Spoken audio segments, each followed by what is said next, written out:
तो दोस्तों वीडियो को शुरू करने से पहले मैं आपको बताना चाहता हूँ कि इससे पहले आप लोगों ने जिस वॉइस को सुना था उसको मेरे एक दोस्त ने एक्सप्लेन किया था, जिसकी यूट्यूब चैनल का नाम है आर एनिमे एक्सप्लेनर। अगर आप लोगों को उसकी एक्सप्लेनेशन पसंद आई है तो एक बार उसके चैनल को विजिट जरूर करना, मैंने उसकी लिंक डिस्क्रिप्शन में डाल दी है। तो अब आपका और टाइम वेस्ट ना करते हुए हम एपिसोड को स्टार्ट करते हैं। लास्ट पार्ट में हमने देखा था कि चैंग ने होंग को हरा दिया था, जिसके बाद उसके स्टेप फादर एल्डर डोंग वहाँ पर आ जाते हैं, जिसके बाद वो वहाँ पर अपने एक स्पिरिचुअल गोल्डन ईगल को समन करते हैं। चैंग एल्डर डोंग से कहता है कि मैं गलत नहीं हूँ, इसलिए मैं पीछे नहीं हटूंगा, मैं आपका मुकाबला करूंगा। तो ये सुनकर एल्डर डोंग चैंग पर अपने स्पिरिचुअल हैंड से हमला करते हैं। तो चैंग अपनी स्वॉर्ड के जरिए एल्डर डोंग के स्पिरिचुअल हैंड को डिस्ट्रॉय करने की कोशिश करता है, लेकिन एल्डर डोंग का स्पिरिचुअल हैंड काफी स्ट्रॉन्ग होता है। वो चैंग की सारी एनर्जी इस्तेमाल करने के बाद भी डिस्ट्रॉय नहीं होता। तो चैंग अपने एक ग्रीन लोटस को अपनी स्वॉर्ड के साथ इस्तेमाल करता है और एल्डर डोंग की स्पिरिचुअल हैंड को डिस्ट्रॉय करने की दोबारा कोशिश करता है, लेकिन उसका कोई फायदा नहीं होता। एल्डर डोंग सोचते हैं ये चैंग तो बिल्कुल बेकार है, वे बेकार में ही इसे ओवर एस्टिमेट कर रहा था, ये तो मेरे स्पिरिचुअल हैंड को ही नहीं संभाल पा रहा,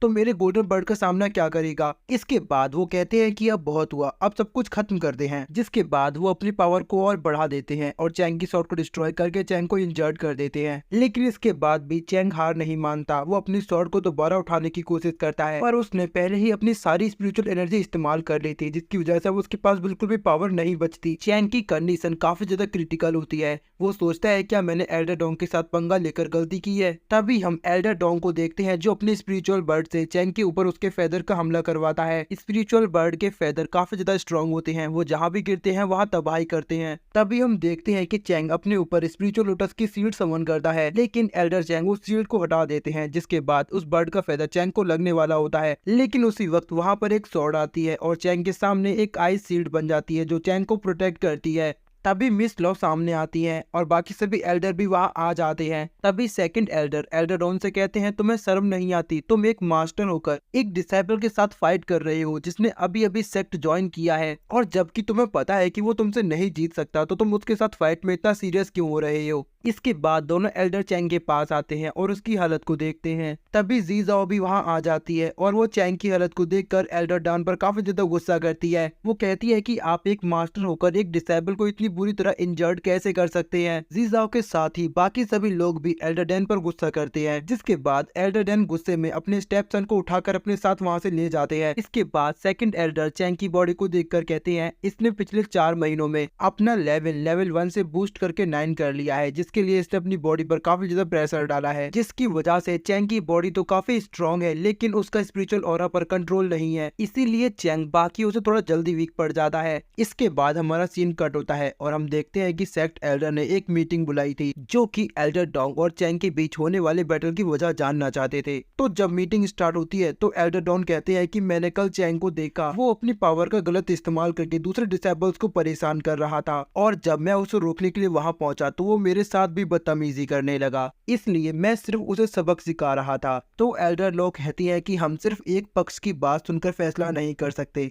हमें चैंग के पक्ष को भी सुनना चाहिए, उसका क्या कहना है। तो चैंग आगे आकर एल्डर को बताता है कि मैं कुछ दिनों से कल्टीवेशन कर रहा था, लेकिन मुझे अपनी कल्टीवेशन इंप्रूव करने के लिए कुछ कल्टीवेशन हर्ब्स की जरूरत थी, जिसके लिए मैं कल कल्टीवेशन हॉल गया था, लेकिन मुझे वो हर्ब वहाँ नहीं मिली। लेकिन वापस आने के दौरान होंग ने अपने साथियों के साथ मेरा रास्ता रोका और वो मेरे पेरेंट्स के बारे में गलत बातें करने लगा, जिसकी वजह से मुझे गुस्सा आ गया और हमारा झगड़ा हो गया। इसके बाद एल्डर मेडिसिनल हॉल के मास्टर को वहां बुलाती हैं, तो वो मास्टर सभी को बताते हैं कि कल चैंग मेरे पास आया था, लेकिन मैंने उसे मेडिसिन देने से मना कर दिया, क्योंकि वो पहले ही मेडिसिनल हॉल से काफी सारी मेडिसिन इस्तेमाल कर चुका है, और अकेडमी रूल्स के अकॉर्डिंग किसी भी डिसेबल को एक लिमिट से ज्यादा मेडिसिन नहीं दी जा सकती। लेकिन जब मैंने उसे ये बताया तो वो मुझे भी धमकाने लगा। उसकी ये बात सुनकर एल्डर डोंग कहते हैं आप सभी ने ये देखा ये चैंग कितना ज्यादा बदतमीज है, ये किसी भी मास्टर की रिस्पेक्ट नहीं करता। लेकिन तभी जी जाओ कहती है कि मुझे इस पर विश्वास नहीं,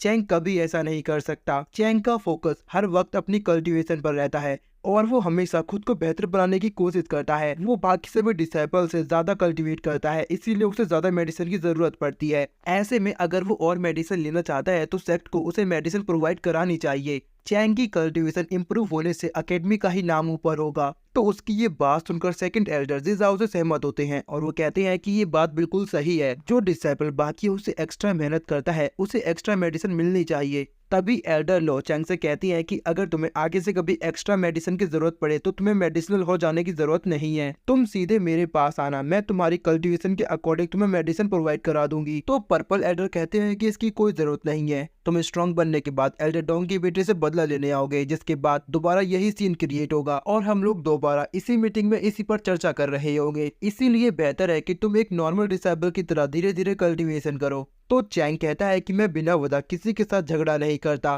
कल जो भी हुआ मैंने आपको बता दिया, अगर आपको मुझ पर विश्वास नहीं तो आप किंग यू से पूछ सकते हैं। तभी किंग यू आगे आती है और वो कहती है कि चैंग ने जो भी कहा वो सब सच है, झगड़े की शुरुआत होंग ने की थी, वो चैंग के पेरेंट्स के बारे में गलत बातें कर रहा था। तो ये सुनकर होंग काफी डर जाता है और वो अपनी गलती कबूल कर लेता है। वो कहता है कि चैंग ने पहले ही मुझे काफी मारा है, इसलिए मैं चाहता हूँ कि आप मुझे कोई और सजा ना दे। तो ये सुनकर एल्डर डोंग को काफी ज्यादा गुस्सा आता है और वो कहते हैं कि कल जो भी हुआ वो एक बहुत बड़ी मिसअंडरस्टैंडिंग थी और वो बाकी सभी एल्डर से कहते हैं कि इसकी शुरुआत होंग ने की थी, इसलिए आप सभी लोग अपने अकॉर्डिंग उसको सजा दे सकते हैं, मैं कुछ भी नहीं कहूंगा। लेकिन यहाँ पर चैंग भी गलत है, माना किसी ने उसके पेरेंट्स के बारे में गलत कहा तो इसका मतलब ये नहीं कि वो उसको जान से मार देगा। चैंग ने जिस टेक्निक का इस्तेमाल किया उससे होंग की जान भी जा सकती थी। तो चैंग कहता है कि मेरे फादर ने पूरे कुंगलुंग माउंटेन को बचाने के लिए डीमंस के साथ फाइट की और खुद को सेक्रीफाइस कर दिया, अगर ऐसे में कोई मेरे फादर की डिसरिस्पेक्ट करेगा तो मैं उसकी जान लेने से पीछे नहीं हटूंगा। अगर मेरे फादर डीमंस का मुकाबला नहीं करते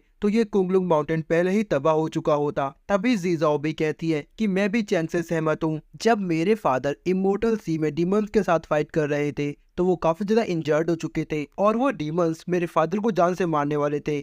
लेकिन उसी वक्त चैंग के फादर बिना कुछ सोचे मेरे फादर की जान बचाने के लिए इमोर्टल सी में डीमंस के साथ लड़ने के लिए चले गए। इसीलिए मैं चैंग के फादर की भी उतनी ही इज्जत करती हूँ जितनी मैं अपने फादर की करती हूँ, और अगर कोई भी उनकी इंसल्ट करेगा तो मैं भी उसको नहीं छोड़ूंगी। इसके बाद सेकंड एल्डर कहते हैं कि सच में चैंग के फादर एक ग्रेट वॉरियर थे। मुझे याद है जब कुंगलुंग माउंटेन पर डीमंस ने हमला किया था तो अकेले चैंग के फादर थे जिन्होंने सबसे पहले उनका मुकाबला किया और बाकी सभी वॉरियर्स को डीमंस के साथ फाइट करने के लिए मोटिवेट किया। लेकिन उस वक्त मैं इतना स्ट्रॉन्ग नहीं था कि मैं उनके साथ मिलकर डीमंस का मुकाबला कर सकूं, इसलिए मैं भी तुम्हारे फादर की उतनी ही इज्जत करता हूं जितनी की तुम करते हो। एल्डर की ये बात सुनकर चैंग और ज़ीज़ाओ दोनों ही काफी ज्यादा खुश होते हैं। तभी चैंग एल्डर से कहता है कि मैं भी एक दिन अपने फादर की तरह एक स्ट्रॉन्ग वॉरियर बनूंगा और इस सेक्ट की हिफाजत करूंगा, क्योंकि मेरे फादर ने इस सेक्ट को बचाने के लिए खुद को सेक्रीफाइस कर दिया। तो ये सुनकर एल्डर कहते हैं कि मुझे यकीन है एक दिन तुम भी अपने फादर की तरह स्ट्रॉन्ग बनोगे। इसके बाद एल्डर होंग को सजा के तौर पर 100 साल के लिए सेक्ट का गेट गार्डियन बना देते हैं और एल्डर डॉन को वार्न करते हैं कि आगे से कुछ भी करने से पहले एक बार उसके बारे में इन्वेस्टिगेट करना, दोबारा ऐसा होने पर तुम्हारा टाइटल तुमसे वापस ले लिया जाएगा। तो ये सुनकर एल्डर डॉन काफी ज्यादा हैरान हो जाते हैं। तभी सेकंड एल्डर सभी के सामने अनाउंसमेंट करते हैं कि आज के बाद कोई भी मूजियान के पेरेंट्स के बारे में गलत शब्द इस्तेमाल नहीं करेगा और इसके बाद भी अगर कोई ऐसा करता है तो उसे एकेडमी के रूल्स के अकॉर्डिंग पनिश किया जाएगा, फिर चाहे वो कोई डिसाइबल हो या कोई एल्डर। तो वहाँ मौजूद सभी लोग सेकंड एल्डर की बात पर एग्री हो जाते हैं। इसके बाद सेकंड एल्डर चैंग से कहते हैं कि तुम्हें इमोर्टल बनने के लिए जो भी रिक्वायरमेंट चाहिए मैं वो सब कुछ पूरा करूंगा, तुम्हें बस अपना पूरा फोकस अपनी कल्टीवेशन पर रखना है ताकि तुम जल्द से जल्द खुद को स्ट्रॉन्ग बना सको। तो ये सुनकर होंग काफी गुस्से में चैंग को देखता है। तभी सेकंड एल्डर मीटिंग को यहीं पर डिसमिस कर देते हैं, जिसके बाद सभी लोग वहां से चले जाते हैं। तभी एल्डर चैंग के पास आते हैं और उसे कहते हैं कि तुम ज्यादा प्रेशर मत लेना, उतनी ही मेहनत करना जितना तुम बर्दाश्त कर सको। इसके बाद हम एक और एल्डर को देखते हैं जो कि अपने डिसाइपल्स के साथ प्रैक्टिस कर रहा था और वो उन पर काफी ज्यादा जोरदार हमले करता है, जिसकी वजह से डिसाइपल्स की हालत काफी ज्यादा खराब हो जाती है। तभी वहाँ एल्डर डोंग आते हैं और वो आज की मीटिंग के बारे में उसको बताते हैं। वो बताते हैं कि अब चैंग को स्ट्रॉन्ग बनने के लिए एक्स्ट्रा मेडिसिन की परमिशन मिल चुकी है, जिसकी वजह से वो जल्द ही इमोर्टल रियल में एंटर कर जाएगा। तो ये सुनकर वो मास्टर कहता है कि मैं कभी भी चैंग को इमोर्टल नहीं बनने दूंगा। तो एल्डर डोंग से कहते हैं कि तुम्हें जो भी करना है वो करो, लेकिन मेरा नाम खराब नहीं होना चाहिए। इसके बाद हमारा सीन कट होता है और हम चैंग और ज़ीज़ाओ को देखते हैं। ज़ीज़ाओ एक मेडिसिन की बोतल हवा में उड़ा देती है और चैंग से कहती है कि देखते हैं हम दोनों में से कौन पहले इसे पकड़ता है। इसके बाद वो दोनों रेस लगाते हैं। लेकिन जीजाओ काफी तेज होती है, वो मेडिसिन को पहले पकड़ लेती है और तभी हमारा सीन कट होता है और हम देखते हैं कि चैंग और जीजाओ दोनों एक पत्थर पर एक साथ बैठे हुए थे।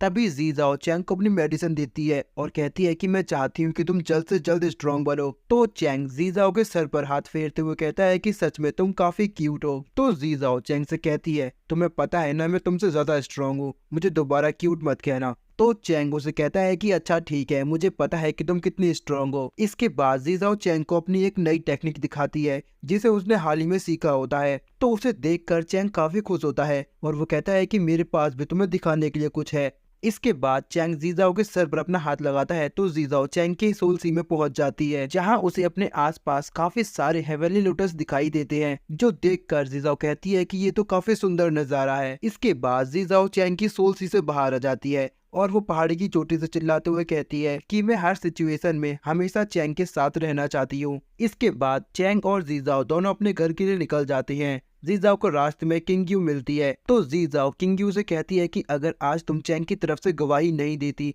तो चैंग आज काफी बड़ी मुसीबत में पड़ सकता था। इसीलिए जीजाओ किंगयू का शुक्रिया अदा करती है और वो उसके कान में कहती है अगर कभी चैंग तुम्हें छेड़ने की कोशिश करे तो मुझे बताना, मैं उसे सबक सिखाऊंगी। उसके ऐसा कहते ही चैंग वहां पर आ जाता है और वो जीजाओ से कहता है कि अभी तुमने किंगयू से क्या कहा, जरा दोबारा कहना। तो जीजाओ वहां से भाग जाती है। चैंग जीजाओ से कहता है कि अपना ख्याल रखना। इसके बाद हमारा सीन कट होता है और हम देखते हैं कि चैंग अपने घर में आकर कल्टीवेट करने के लिए बैठ जाता है। चैंग जीजाओ की दी हुई मेडिसिन का इस्तेमाल करता है। इसके बाद हम देखते हैं कि वो कियोस टैबलेट के पास पहुंच जाता है। वो देखता है कि अभी भी काफी सारे टैबलेट बाकी हैं जिसके अंदर से उसे स्पिरिट को बाहर निकालना है। तभी जीजाओ के पास उसकी स्पिरिट गार्डियन आती है जो उसे बताती है कि तुम जैसे जैसे अपनी कल्टीवेशन को इम्प्रूव करते जाओगे वैसे वैसे ही वो सारी स्पिरिट अपने आप रिलीज होती जाएंगी। तो ये सुनकर चैंग कहता है कि ठीक है, मुझे सिर्फ अपनी कल्टीवेशन पर फोकस करना है, बाकी सब कुछ अपने आप हो जाएगा। इसके बाद हम किंगयू को देखते हैं जो कि काफी डरी हुई चैंग के घर की तरफ भागती हुई जा रही थी। जैसे ही वो चैंग के घर का दरवाजा खोलती है तो वो देखती है कि चैंग अभी भी कल्टीवेशन कर रहा है। ये देखकर किंगयू काफी खुश होती है और कहती है कि चैंग बिल्कुल ठीक है। इसके बाद हमें किंगयू से पता चलता है कि चैंग अब तक की सबसे हार्ड कल्टीवेशन कर रहा है, जिसमें एक कल्टीवेटर को लगातार 1 महीने तक बिना रुके कल्टीवेशन करना होता है और जो कोई भी इस कल्टीवेशन को एक बार पूरा कर ले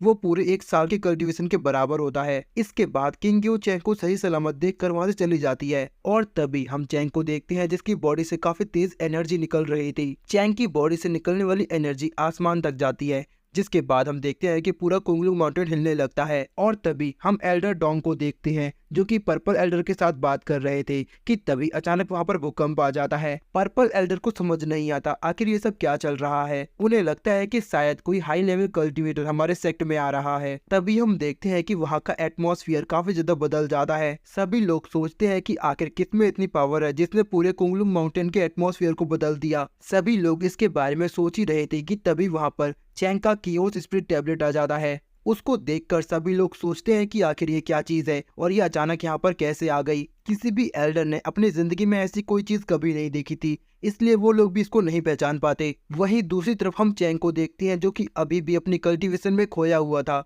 उसे अपने आसपास होने वाले किसी भी चीज का पता नहीं चलता। तभी हम देखते हैं कि आसपास मौजूद सारी एनर्जी चैंग की बॉडी में चली जाती है और वो सारे स्पिरिट टैबलेट चैंग के चारों तरफ घूमने लगते हैं, जिसको देखकर सेकंड एल्डर को याद आता है कि ये कियोस टैबलेट है जिसकी कहानियां उन्होंने 3000 साल पहले सुनी थी। और उस टैबलेट को अचानक सामने देखकर वो सभी एल्डर काफी ज्यादा हैरान होते हैं। इसके बाद हमारा सीन कट होता है और हम जीजाओ को देखते हैं जो कुंगलू माउंटेन से कुछ ही दूरी पर प्रैक्टिस कर रही थी। तभी उनके आसपास का भी वेदर चेंज हो जाता है। तभी उन्हें महसूस होता है कि कुंगलू माउंटेन पर कुछ हुआ है। तभी टैबलेट से इतनी हाई फ्रीक्वेंसी में आवाज आती है कि जीजाओ के कान दर्द करने लगते हैं। तो जीजाओ की हालत को देखकर उसकी मास्टर उसके आसपास एक शील्ड बना देती है। इसके बाद हम चैंग को देखते हैं जो कि अपनी गोल्डन बेल को समन करता है, जिसके थोड़ी ही देर में गोल्डन बेल की स्पिरिट भी वहां पर आ जाती है, जो देखकर चैंग काफी खुश होता है। वो कहता है कि मैंने अपनी कल्टीवेशन में इतना इम्प्रूव कर लिया है कि मैं अब कोई भी स्पिरिट को रियल वर्ल्ड में समन कर सकता हूँ। इसके बाद चैंग एक और स्पिरिट को समन करने की कोशिश करता है। तभी सभी एल्डर बेल स्पिरिट को सामने देखकर सोचते हैं कि आखिर इसे यहाँ किसने समन किया है। असल में अभी तक किसी भी एल्डर ने चैंग को टैबलेट के ऊपर नहीं देखा है। अभी तक किसी को भी ये नहीं पता ये सब करने वाला कोई और नहीं बल्कि चैंग है।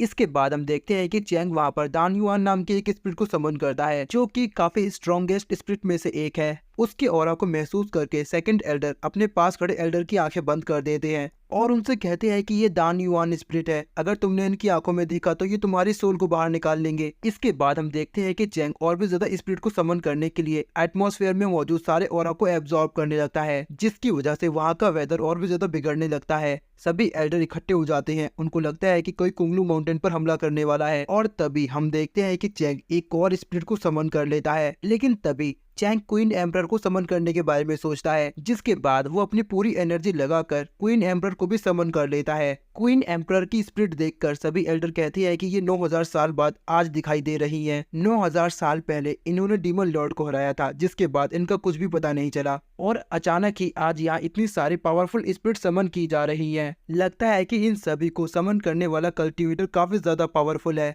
इसके बाद हम देखते हैं कि चैंग एक और स्पिरिट को समन करने की कोशिश करता है और हमारा ये एपिसोड यहीं पर खत्म हो जाता है। तो गाइज, इसका अगला एपिसोड आपको लगभग 1 घंटे के बाद मेरे चैनल पर मिल जाएगा, इसीलिए चैनल को सब्सक्राइब करके बेल नोटिफिकेशन को ऑल पर सेट करना मत भूलना। तो मिलते हैं नेक्स्ट एपिसोड में, तब तक के लिए बाय बाय।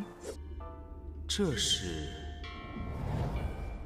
看来是时候出关了。